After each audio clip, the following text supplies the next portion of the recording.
Okay, this is the afternoon, 4 o'clock class, Friday, June 26, 1987.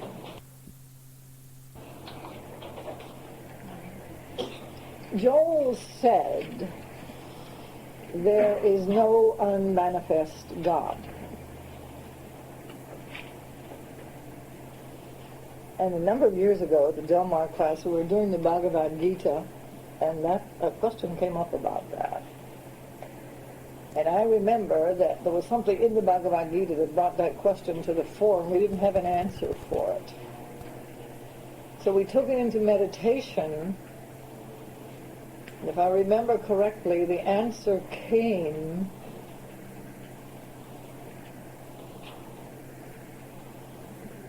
that all of God that would be manifest was manifest, but that all we saw was the tip of the iceberg. So to say that there is no unmanifest God would fit with, but all of God is not manifest. And that fits with my understanding of the Big Bang Theory. Because the theory that is difficult to fathom is a theory that encompasses infinity. And whereas we acknowledge right off the bat that we cannot encompass that, cannot conceive of it with the mind whatsoever,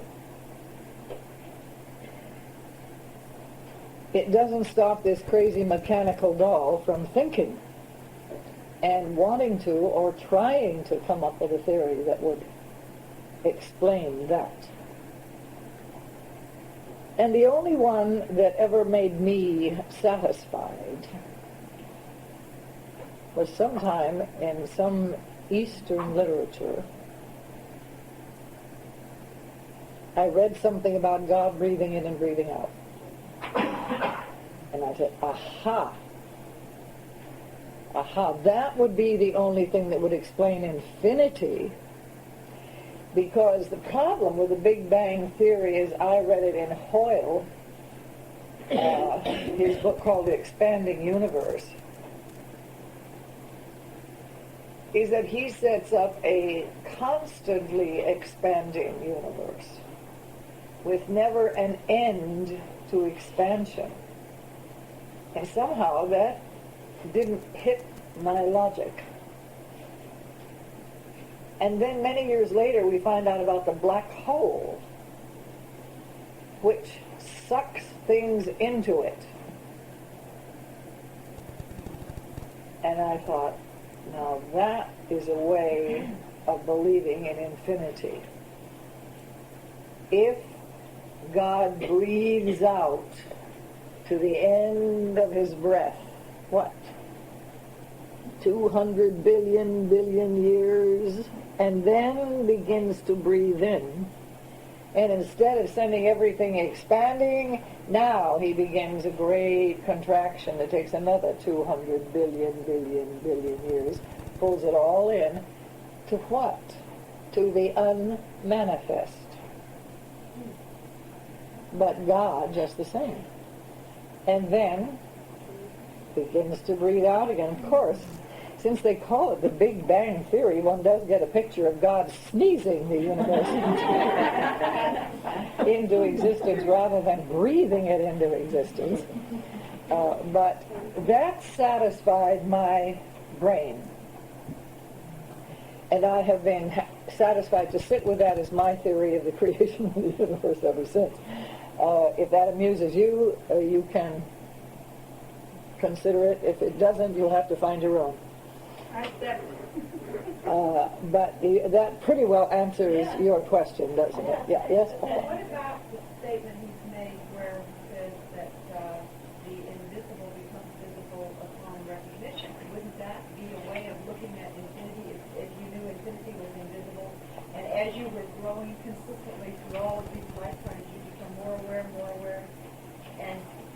waiting to recognize, and then when you recognize it, pops into form. Well, no. No. You see, because God's making the universe does not depend upon your seeing it. God isn't waiting to bring the invisible visible for you to be able to see it. Oh no, I know it would already be there, but I'm saying you wouldn't know it until you became... Well, but actually, I have always seen that in a different way. I have seen it to make the statement, the invisible becomes the visible upon recognition. I have seen as manifested form as it truly is invisible to the blind man. Well, I always saw it as like an Edison being able to come up with the understanding of the electricity and all of the inventions that people were able to do. Well, Discovery, in other words. well, but you see, in fact, those come from mind. And mind is form. It is not, you see, it is, I think, a mistake to use invisible in a literal sense in that way, for the simple reason that it is true, looking at it in your way, that what is invisible becomes visible, can become visible, simply by lowering its rate of vibration. For instance, you can't, in its essence, see steam. But as it cools, you can begin to see it. And when it becomes liquid, you can see it very well. And when it becomes a solid, you can really see it. But you can turn right around and change it back up and change its rate of vibration through heat, and it'll become invisible again. But in fact, it was always manifest form, but not available to your eyesight. It is like the inability, you see, our inability to see all of the rays of the sun, I mean ultraviolet and infrared, are there, but they are invisible to our eyesight. But they're there, and always were there, as form. The fact that you know they're there, that's enough, right? Excuse me? You see them with your eyes. Or maybe I'm using the word visible in the wrong way. Is that the fact that you know that they're there without seeing it with the eyes, still, but it still means to you that it is there. It isn't there in actuality for anybody who hasn't experienced it at a conscious level. Now, we can see, scientists can measure the effect of violet ray, they can measure the effect of ultraviolet and of infrared. It can be seen ultimately on X-ray film and so on and so forth. But that still would not make it available to your eye. You'd have to have another means of measuring it. It's like we can know the decibels of sound are there, but we cannot hear. It doesn't make it available to your ears. We have to have another form of measuring to be able to tell. It's like the X-ray. I mean, we can't see it, never did see it, never will see it, but we can measure it with another measuring rod and know that it's there.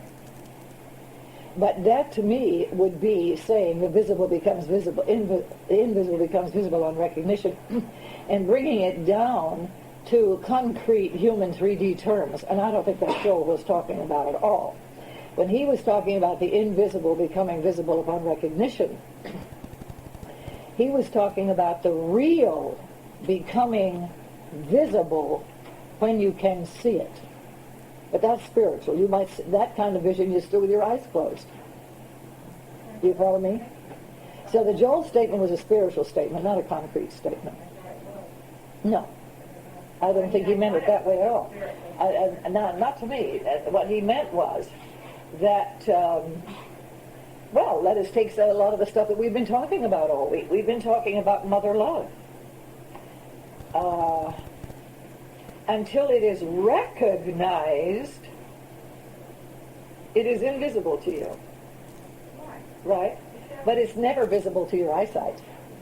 So that is not a concrete statement, you see. Love does not become visible upon recognition. Not with your eyesight. Right. Yeah. So I'm agreeing with you. yeah, I know, but that's why I say Joel's statement is entirely spiritual. And I'm agreeing with Meaning you cannot see love or that you have been loved until you can see that you have been loved. Right, that's exactly what I'm Yeah, and that having been invisible to you becomes visible to you upon your being able to recognize it. Yeah, that's what he meant that by. Okay, and I do agree with that. Yeah. Somehow or another I got this other involved with that too, because the theory has always been there, invisible theory of electricity has always been there until somebody came along and was... Yeah, but it is not, electricity is still not visible. It's never become visible. But it was brought into form, in form of form, right? Yeah, but that's not electricity, that's an effect of electricity. Oh, right you are. I see what you're I see. You Okay, see? I got that. You got it? I wasn't thinking. Okay. Right. I had the question, you told me to bring it up again, in view of this Big Bang theory that why then would we grow at different rates? Oh yes, April had a question, did I believe in old souls, young souls? And I said, no, not according to my theory. Now, I cannot teach you this as gospel because I have not had this as a revelation. I'm sharing you now my own mulling of this thing to make it fit with some of the things I have been told. If the Big Bang theory is correct, then all of the manifest universe was made at one time. Then, how do we account for states and stages of consciousness? Because we are not all equal in our development. Right? Right. We have, let's say, back 400 billion years ago, we were all born as form. But today, 400 million years later, this world is peopled with billions of people who are not at the same stage of spiritual development, or any other kind of development for that matter. Yeah, like insects. Right? Yeah, like insects. No, but I mean, even just taking people, there's no such thing as people who are at the same stage of development.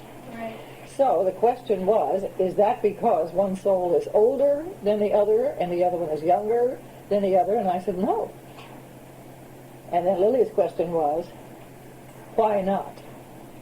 Or, Yeah. Why wouldn't everyone develop? Why wouldn't we all develop equally? And I'd like somebody to answer that. Yes. Be very boring. No, not because it would be boring. God can't be bored. Yeah. Individual will? Individual will. We have an axiom. You cannot accelerate your development. You can hinder it. Answer your question? Not really, but I've heard that said before, but it doesn't answer it to me over billions of years. It doesn't. Why not? I don't know. It just doesn't. Why not? You think you couldn't have been born and stayed stubborn from the day one?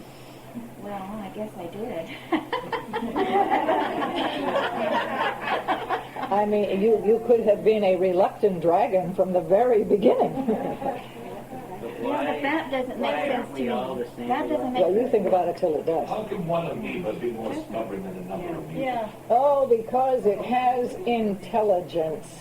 Yeah, not only that, it's a choice. Because it has intelligence. But isn't the intelligence all from the same place? I mean, isn't all the same intelligence? It's individual. Every cell of your body has its own intelligence. The body is an amalgam of individual intelligences. Everything is individual intelligence, or lack of it, as the How does case may that be. electromagnetic thing we talked about before fit into that holds us? Oh, that's your will that creates that. It creates your own magnetic force. But that simply means that you are using, to make yourself this house, you are using individual intelligences and holding them together in your preconceived form by the power of your will. See? You are more powerful than an amoeba. You are more powerful than a molecule. See? It is subject to your will. So it gets out from under it. Yeah. Now this may be really crazy question, but was it 10 years ago when we had the lessons on the 4 dimensions? Yeah, hold on about a minute. I want to hang in here with this. Let me just ask you, let's take one lifetime. Yeah. Why do we grow at different rates in this particular lifetime? And you know we do. Yeah. Well, why?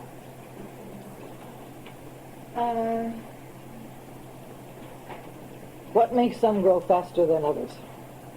Has to be will, I guess, because everyone has had script and they're all equally hideous or insidious or however you want to say it. So it would have to be will. Why is it that we don't grow at the same rate in this one lifetime? It would have to be stubborn. Why is it that since we had to work on script that all of you have not grown at the same rate in the functioning of your own script? Some of you have done it quickly, some of you have done it not quickly at all. Why? Yes. Because some people practice the methods more and longer than others do. Some of you work harder than the others. Some of you work harder. Some of you are more receptive than the others. Some of you are less stubborn, less willful, less insistent on doing it my way than the others. How does that go along with things that we've had said that you can't change a hair on your head, that God has you where you should be at any given moment? How does that? I don't understand the. You're telling me now that God should have made you perfect all by himself? Doesn't work that way. You mean dirty old God, he didn't make you fully enlightened when he blew you out in the Big Bang?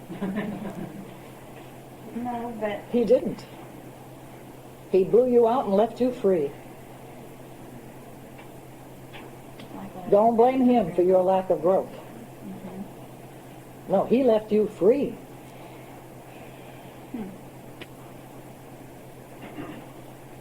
He blew you into the yard and said, you are in charge of your own destiny.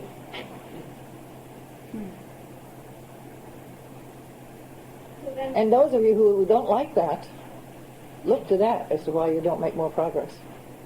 It's because you don't like that you don't make the progress. It's because you don't like that. It's because you'd like God to do it all for you. yeah, well, I've been wondering that. Yes, that's why you don't make the progress.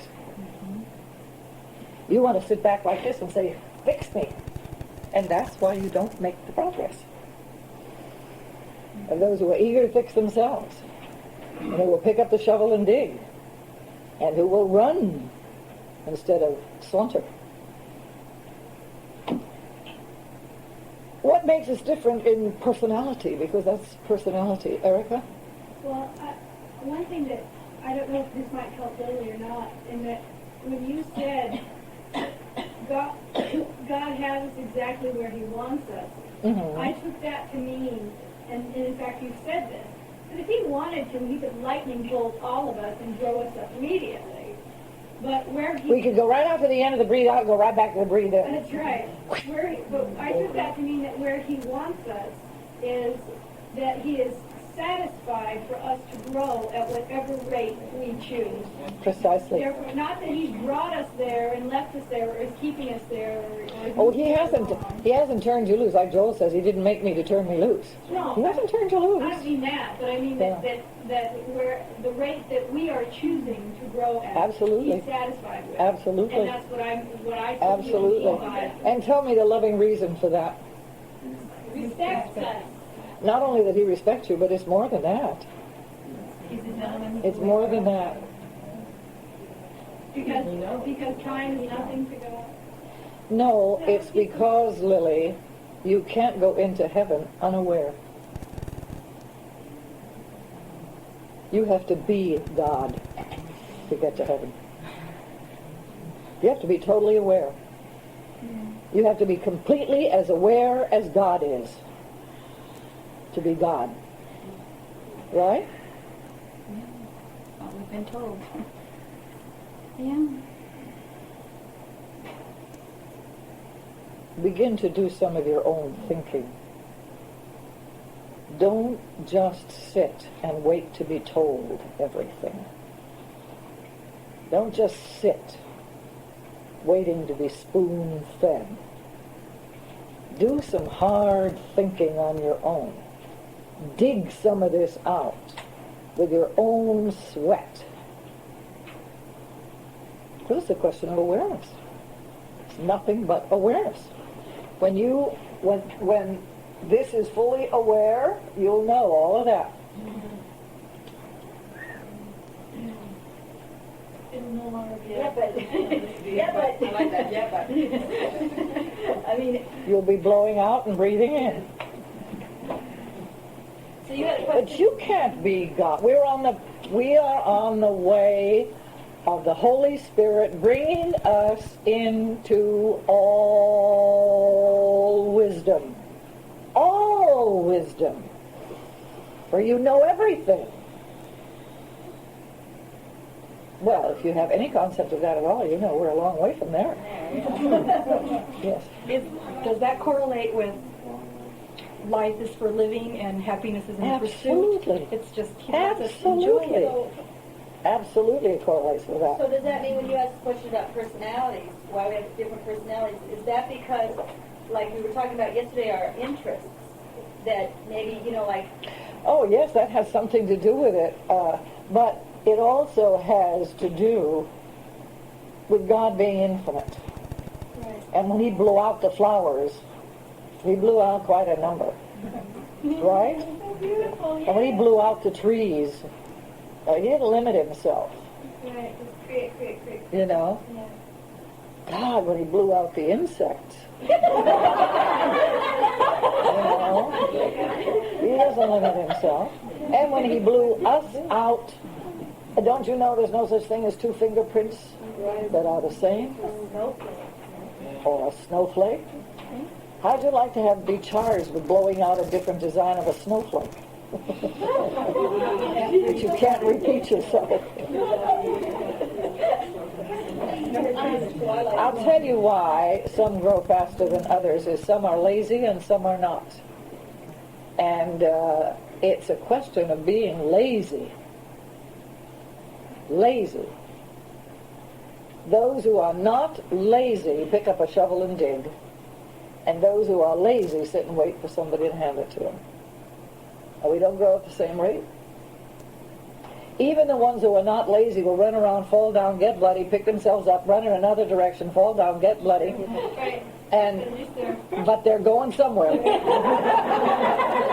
And they are learning something. They are learning something even from falling down and getting bloody. Absolutely. You take my case in this lifetime. I looked through all the doors that I am acquainted of existing in the world that were not it. I did. I was very busy opening door after door after door after door after door after door after door after door. Did you study all the Eastern philosophies? Did you go through all the churches? Several. All the churches? Did you go into Christian Science and religious science? I read them, yes.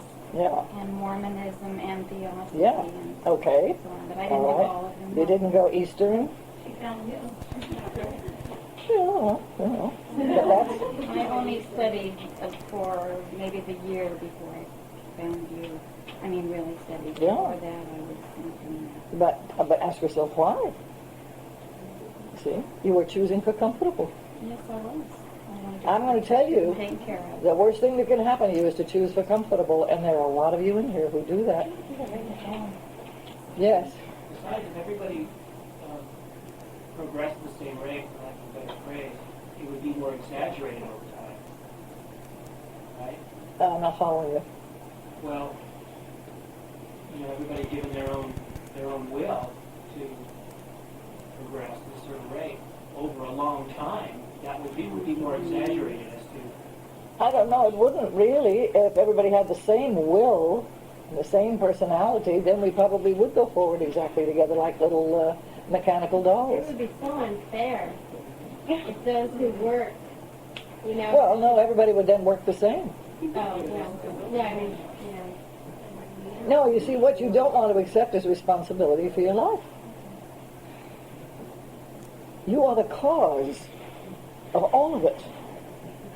You are the total and complete and sole and only cause. well, I thought I had accepted that. I've been working on accepting that with script, but I never ever took it that far, and there is a terrific resistance to wanting to accept Oh, of it course. from the beginning. Sure, Yeah. sure. I would like to think it was otherwise. I'm sorry, I can't rewrite the story. I can only read the We've never damn thing, had- and I've never heard you. I missed this entirely because I remember having classes on evolution. We talked about animal lifetimes, and I guess I clung to that because I probably did not want to accept total responsibility. I clung to I wanted to think. Well, I really wanted to think that maybe I was born later or something. no, I wanted. you don't have that excuse. If the Big Bang Theory is it, we were all born at the same time. Yes. So in the animal, vegetable, and mineral worlds, then they have the capacity for some sort of intelligence that allows them to make a choice. Oh, yes. Free will. Oh, yes. Based again on their experiences, they turn right around and come back. And then, of course, in due course, they can go on. I didn't stay a dog, but I remember a dog lifetime. So we've all been animal, vegetable, mineral. Sure. How could it be otherwise? I mean, what was the form of manifest form in the first instant of the Big Bang? Probably some kind of steam or something. No, we would have been steam or something very hot. Yeah. In relation to what she said, it's kind of like what my question was going to be. When you taught the four dimensions, the mineral, the vegetable, the animal, and part of that was that say the cow goes and eats the plant and then brings it up into them really. It evolves, that's it right. evolves like that, okay? Yes. So then that plant then is part of that cow and that's how it moves That's right. on. That's right. So like with the earthworm that's eating the dirt, Okay. the bird eats the earthworm, and Right. then that dirt, that mineral, Right. and that insect goes on. And You that see, and the beautiful thing about that is a symbol of love. the food chain. Yes, that's a symbol of love. I That's a symbol of love because you can't do it for yourself. This will make Lily happy. don't think so. You see? Well, so if you're wrong, Look, you know how often I said, you don't earn it, but you don't get it without earning it. yeah. So you could sit there for millions and billions of years and be a rock until maybe a horse or something nibbled some of you up, Right. and then you went on. Right? Oh, no, Right. but so that also helps in the way of wires. But you must also realize that though there is a low vibrating intelligence in the inorganic world, it's low vibrating Right. intelligence. But soul, I mean, yes, it's there, but low vibrating, so that all of that is satisfied. You see, that doesn't have a mind. We don't get into trouble if we get a mind. Right, it doesn't make choices. No, it doesn't make choices. It's just Happy as being wrong. is and satisfied, happy to be a rock. This is why the Japanese are so wonderful in their understanding of rocks, and I guess the Chinese too. Boy, I sure changed my mind about that. My awareness really increased when I was there about realizing that rocks are a manifestation of God, and they are individual, and they're an amalgamation in many cases, like your body is. But then there is this other thing that's operating, and I began to look at rocks and trees in a totally different way from the way I'd ever looked at them before due to my study of Muhl. And I think when it ends up as superstition, Yeah. as it does in Japan, Tree god, that, and where you have to propitiate evil spirits, then it's just superstition. But the sensitivity, I tell you what the Japanese have. beyond any culture that I have ever read about or encountered. They have an understanding of the harmony of man with nature. That's beyond it. We don't have the slightest idea what that is, the way it is ingrained in the Japanese culture, that they literally do not see themselves as anything separate from everything else in nature. They are just another part of nature. And they're very close to the truth, you know. That's why there's so much order in their architecture. They have order. Harmony, harmony. There's a whole portioning system, there's a Tommy mat, everything. Yeah. And I could go on, but it's incredible.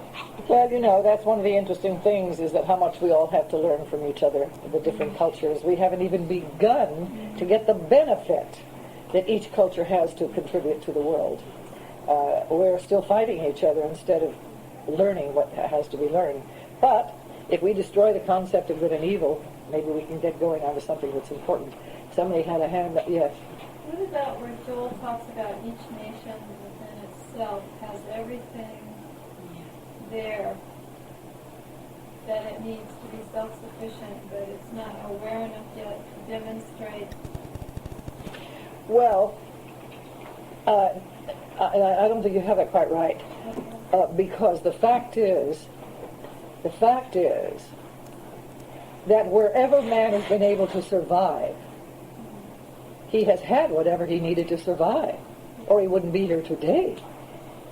He has developed a lifestyle that permitted their survival. The Eskimos have tools and furs and know how to make houses out of ice and so on. Everything that they needed to survive, they have.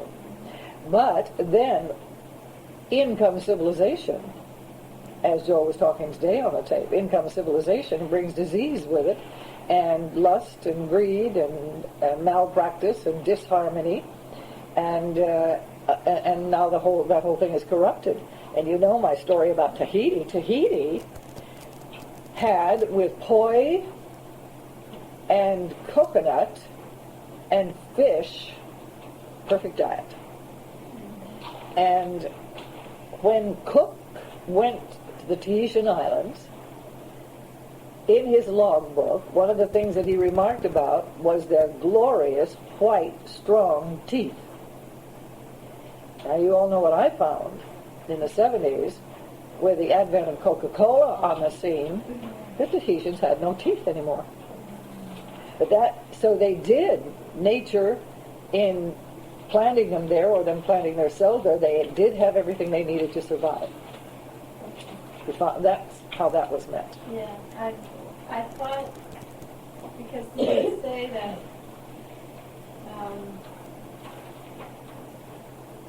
for instance, in India, I mean, that we, like, if every nation needed oil, they wouldn't have to get it we wouldn't have to trade, what he was talking about. You've misunderstood him. He wouldn't be foolish enough to tell you that there's oil where there isn't any oil. You know. And there are other nations that, no, there's no problem with that. The problem is in distribution. The world, if it were one unit, and nature has planted bauxite in Jamaica, there wouldn't be any trouble in distributing that all over the world where it would be useful for the making of aluminum or whatever they use it for, you see. The trouble now is man, greed, power hunger, lack of distribution. It's like food. I mean, we could probably feed in this country almost a whole world. Yeah. And, but you know, so instead we plow it under and throw it in the ocean. And babies starve in Africa. That's not nature's problem. Yes. Back to the rock. Yes. Maybe this is what you said. Maybe it's their destiny. That's their destiny, to be a rock, and to tie it in with service and love. I don't see what could be, to be a beautiful tree or the Grand Canyon. What is more loving? The trees are satisfied with that. Like the flowers, the poppies that I saw at the top of the hill in Carmel. They didn't worry about whether anybody was looking at them or not. They didn't need a mirror to enjoy themselves. were there. They didn't have to have a career. No. And you know, the master said, look at the lilies. And they're satisfied. All right, anything else? Yes, Joe. I'd like to know that, do we change our form when we go to another lifetime? If you're able to change your form. No, what I mean by that, do I can be changed to a woman in another lifetime or an animal? Never an animal. Because an animal is lower on the plane of existence than man is, and you cannot go backwards from a state of realized consciousness. But you could certainly come in as a woman if you chose to do so. Obviously forward. You could go forward.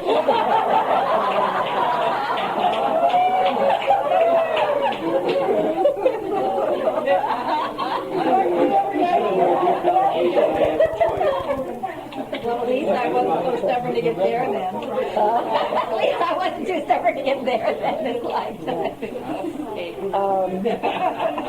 All your questions satisfied?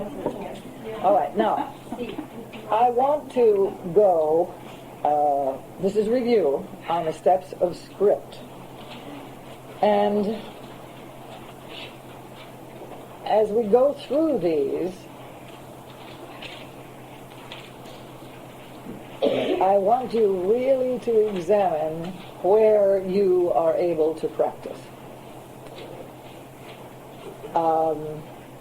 It is essential for you to know where you are functioning on these 7 steps. If you don't know where you are, you certainly aren't going to know where you need to go. Now, first of all, how do we get... No, you'll misunderstand that.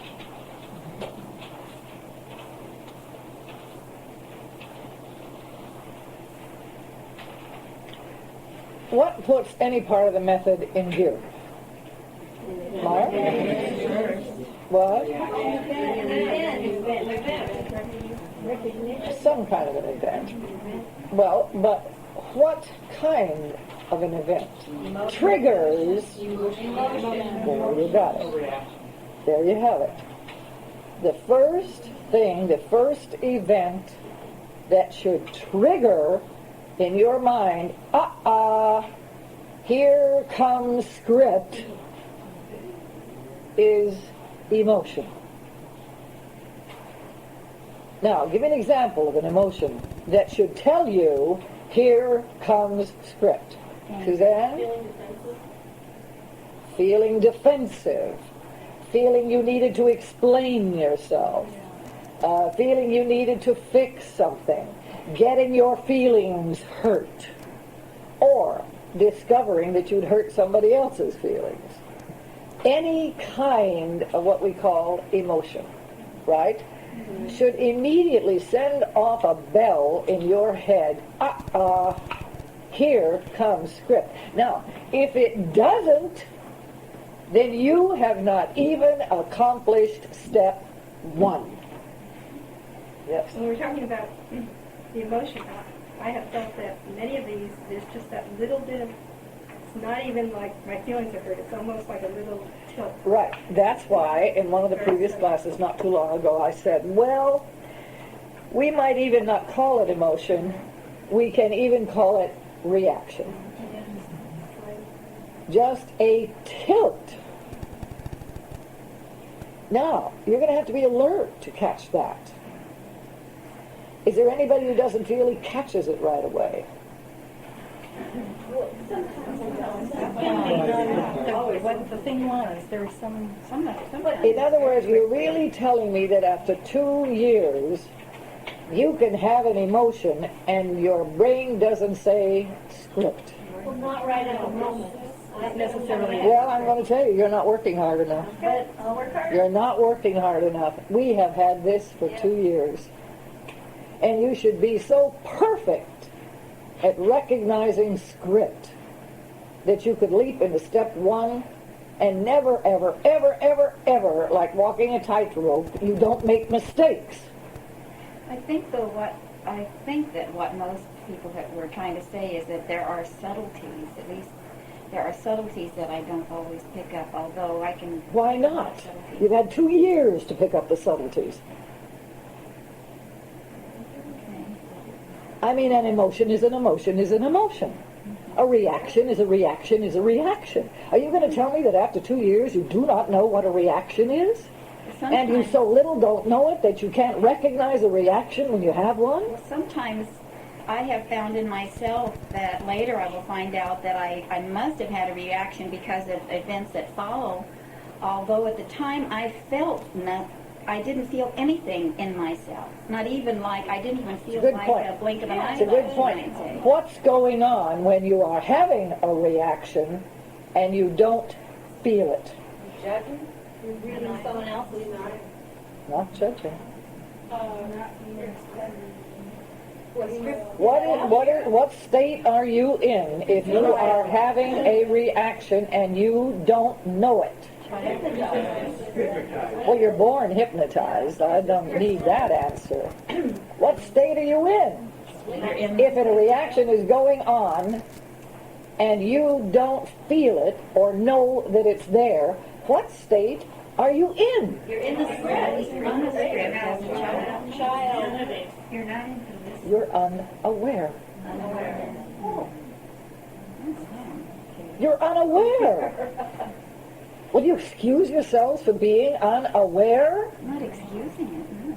Well, you do excuse yourself. Sometimes this and sometimes that. Whereas you ought to be kicking yourself right in the bottom and saying, get aware. Get aware. Don't just, well, I wasn't aware. Get aware. How are you going to do that? By recognizing that you are not aware.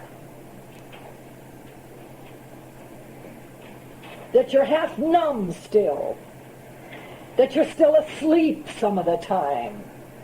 That you're not awake. You're still the walking dead. By recognizing, God Almighty, I'm still the walking dead because I have an emotional reaction and I don't even know I'm having it. No, that's okay 2 years ago. When are you going to wake up? When are you going to be aware? When are you going to recognize? 25 years down the line, you're going to finally catch on when you're having an emotional reaction in time to get into step one? Or only, 8, 10, 12, 14 hours later? We're talking about progress. And the lazy, and those who settle for comfort, and those who want to be spoon-fed instead of digging for themselves are not going to make the progress that some of the others are. So you're going to be sweating with not being able to function as step one for the rest of this whole lifetime, if that's what you intend to do. Yes. Okay, it seems to me that I was in an awful lot of emotion the other day with you, and yet it didn't have anything to do with my script. So, but don't you remember my saying that was not emotion? well, that's, yes, yeah. I told you that only truth can make me cry? Right. That's not an emotion. That is a joyful, wonderful awe sense of God on the field, and it makes me cry. But I can do it if a great painting will make me cry, the Pietà will make me cry, a great acting performance will make me cry, because I'm dealing with truth, and truth makes me I cry. wasn't talking about you, I was talking about what I was going through. Oh, you were dealing with, what do you mean when you were dealing with attachment? Uh-huh. Oh, yes. Yes, So yes, I didn't- Your kid was in gear, Right. and you didn't know that? Oh, I knew my kid was in gear, but I couldn't connect it with my script. But we had just said in that class that attachment was based in fear of loss. That very class that morning, we had discussed the basis for attachment as being the fear of loss. So you didn't connect with that your kid was in a state of fear of loss? But it didn't deal directly with my script. I knew my kid was in gear, and I knew I was dealing with fear of loss. Oh, I see what you mean. Oh, yes. But don't forget that kid and script are not, for our purposes, the same thing. Okay, so then... You could have dealt with your kid. And I did. There was no need to deal with your script. And I did. Because as you just said, it wasn't in gear. Right. Okay. It was your kid that needed to be dealt I with. want to make sure I didn't miss something. No, it was your kid. We talked about it. Absolutely, I know. Your kid needed to be dealt with. Absolutely, and I know the whole lesson on the kid. I just want to make sure I didn't miss something on script. No. The script was not a problem. We didn't even discuss No. script. Nothing. We talked about your kid. Right. See? Okay. So you have to also know that. Yeah. In spite of the fact that the kid is script and script is the kid, you don't deal with them at the same time or in the same way. Each of them has 7 steps. They're not the same steps. There's not a duplication. The 7 steps for child are not the same as the 7 steps for script. Right. So part of being awake and alert is knowing what you're doing. Yeah. But let's get it fastened down. I can't believe that when you go tilt, you don't know you're going tilt. Don't you Yeah. sense that something else when you're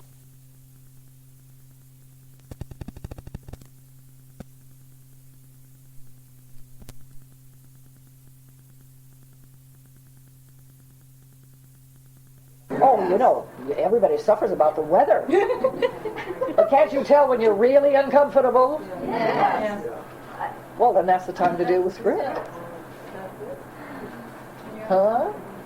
Unless it's your kid. It could be kid that's making you feel uncomfortable. But good Lord, that's up to you to know which is which and what to do about it. We're dealing with script now. Yes. What started happening with me when I started practicing it more and more was the choice always came up immediately, right when the emotion came, or even before it came. The decision to make a choice about going to the steps or going with the script was always there. I always knew what choice I made, even when I was in the script. Even if you continue to wallow in the script. Mm-hmm. All right. But then you must realize that you were not practicing step 1, nor step 2, nor certainly not step 3. So that you were saying, I am a victim of my script and I can't manage it. Well, that's all right to say I can't manage my script. That's where you are then. But I knew which choice I made after it was over. Yeah. Well, no, you didn't make a choice. No, you didn't make a choice. You just couldn't manage your script. Because anytime you can manage a script and don't do it, then I don't believe you made a choice not to manage a script. I wouldn't believe that. I would just give in. You just couldn't. You see? I have been in script where I couldn't manage it. But then I knew. This is script and I can't manage it. In other words, you've got to be alert and awake and know where you are and what you're doing. All I am saying, though, then, is that being in script, knowing you're in script, having to acknowledge I can't manage it, you didn't even take step 1. You see? Or maybe you did take step 1. If, as you say, you saw that it's script. Did you take step 2? Whose script? Not if I was in a script. No, I wouldn't have. Well, I think you did. If you say you knew you were in script, that you knew it was script, then you were taking step 1. It's a script. And step 2, it's my script. So that I tell you like I have to tell everybody else. You got hung up on step 3, and that's where everybody is blocked. So I didn't get to You never went to 3. You see, you did not accept responsibility for that script. You did not go through step 3, but you probably did do step 1 and 2. If, as you say, you saw that it was script, only you couldn't manage it. Yeah, because I could always see that. Well, you don't begin to manage script till step 3. I mean, steps 1 and 2 are recognition of script. That's not management of script.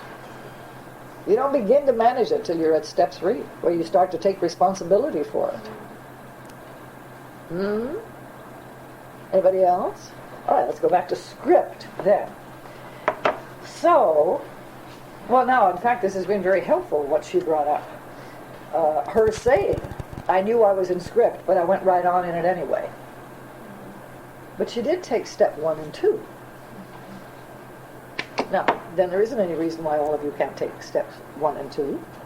You can have a tilt, you can be uncomfortable, and then your brain should flash script. And the minute it flashes script, it should flash whose script. Right? And your intelligence will tell you whose script. You have to be real smart to know whose script. Who is having the emotion? That's whose script it is. And usually it's me. So usually it's my script. Mm-hmm. Yes. So even what Mary was talking about earlier in the last class about being powerless, that's still... Well, that's Mary's script. Oh. But see, she's discovered that it is herself she's angry at and can't forgive. For allowing herself to be trapped into reading his script is to make her just as powerless as if he'd hit her on the head. Yeah. And so you still go through the same... Oh, it's still Mary's scripting here. Yeah, okay. Sure. She's still got to hang in there on step 3 until she understands what's going on. And without Paul's help, we probably none of us would have known what was really going on, because I've never had that problem. And consequently, I haven't worked it out. I mean, I haven't, well, I did have it once, but then I understood it perfectly. It was not, I never was blind, I never had the problem as was blind about it, let's put it that way. I had it, knew what it was. I got confused on, something was said about you can't forgive someone for making you feel powerless. Right. And You can't. Well, when Not you're within there. the script. Yeah, That's right. okay. That's right. Remember, we have, before even we did much work on script, we had it very, very clear that powerlessness is the one emotion that no human being can tolerate. He would rather be dead than powerless. See that? It is so strong, that resistance to being made to feel powerless, that we get ready to kill over it. That's really the main cause of friction between parents and children. Both of them are feeling powerless. And it can really grow. And in this society today, it grows to killing. Now, when I was a child and had bad parents, we didn't pick up a gun and shoot the parents in those days. That wasn't a possible solution to us. But it is today. You know, or for a parent to kill the child. Happens all the time. And that's all due to powerlessness, which is the one emotion a human being cannot tolerate. Yes? I had the same experience, probably the hardest work with my mother on being set up to read her script, and then feeling the same anger at myself for having read the Right. script back. Were you aware of the source of your anger? Were you Yeah, aware I knew- that she'd made you feel powerless? Not exactly like we put it today. It's more clear after we said this today. I was aware that I was being set up to read her script. I wasn't aware But you that... didn't take that to the logical conclusion of that, which was, she is dominating me. Well, yeah, See, I did that. if she sets me up to read her script and I read it, I have been dominated. Yeah, I've been used to read her Yeah. script. But I... No, not used. Dominated. Dominated. Well, manipulated. because I could feel the stuff coming out of my mouth that was just not what I wanted to get out of my mouth. But I got to a point where I could see the setup coming, script for script, and it wouldn't go to the point where I was angry at myself because I would not. You I wouldn't, would you wouldn't be read able it to back. hold the line about reading it back. Sure. So I didn't get to my But you see, script. she didn't make you powerless. Right. But the thing, my script with not being good enough was putting, if I read it back, You weren't good enough not to.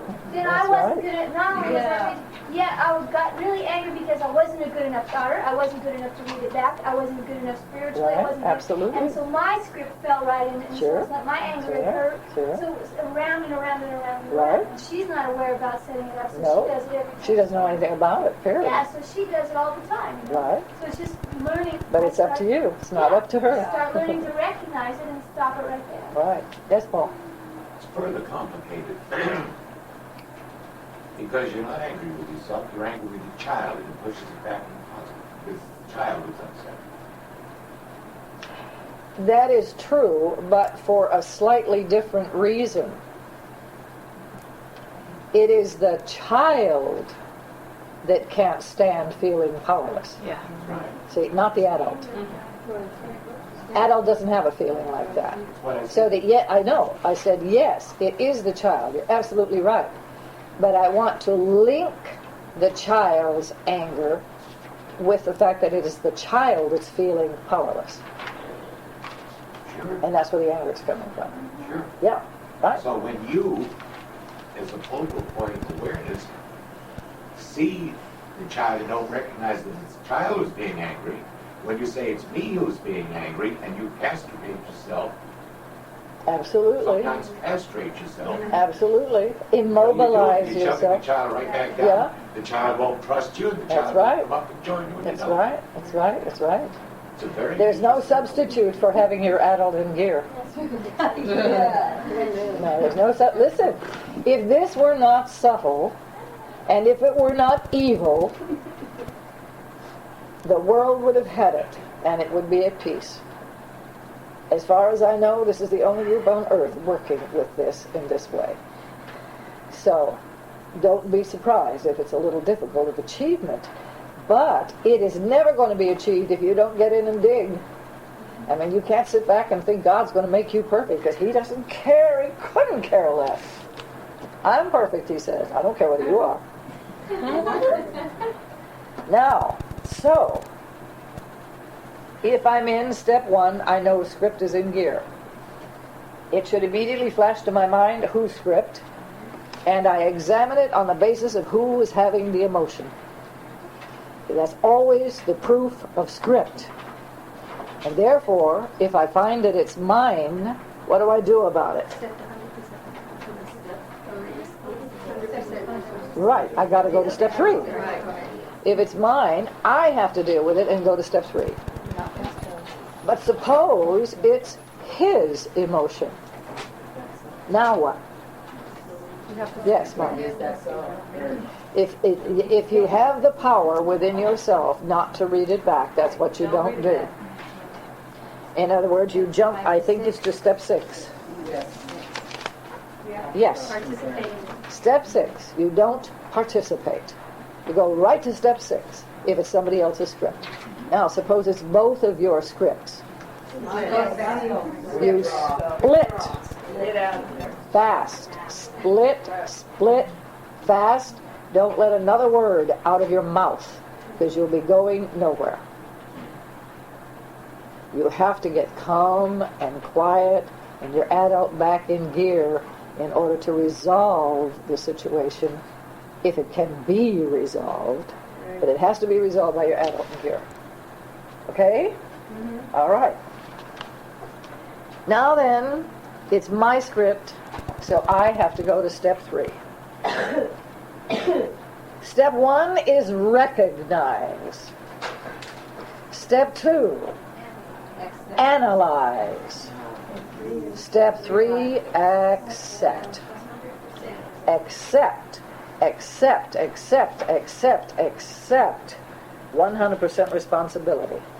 And that will lead you to, I am the cause of it all. I wrote the script. I set up the event. I set the person up to read it. And my script is too powerful for him or her not to have done so. He, and here are the key words on 3. He had no choice. Now that freed me the minute that I saw, my God, he had no choice.